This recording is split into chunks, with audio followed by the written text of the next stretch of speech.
গোপালগঞ্জে আদালত চলাকালে বিচারকের ছুঁড়ে দেয়া পেপার ওয়েটের আঘাতে মাথা ফেটে গেছে এক শিক্ষানবিশ আইনজীবীর।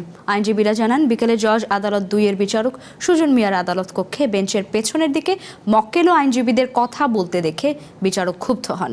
এক পর্যায়ে তিনি পেপার ওয়েট ছুঁড়ে মারেন। এটি শিক্ষানবিশ নারী আইনজীবী সাবিহা সুলতানার মাথায় লেগে তার মাথা ফেটে যায়। তাৎক্ষণিকভাবে তাকে গোপালগঞ্জ মেডিকেল কলেজ হাসপাতালে ভর্তি করা হয়।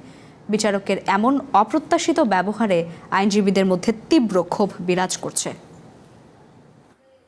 আজকে আমাদের চেম্বারের কিছু মামলার মধ্যে দেখছিলাম এজলাসে বসে, তখন হঠাৎ করেই আমার মাথায় একটা পেপার ওয়েট এসে লাগে।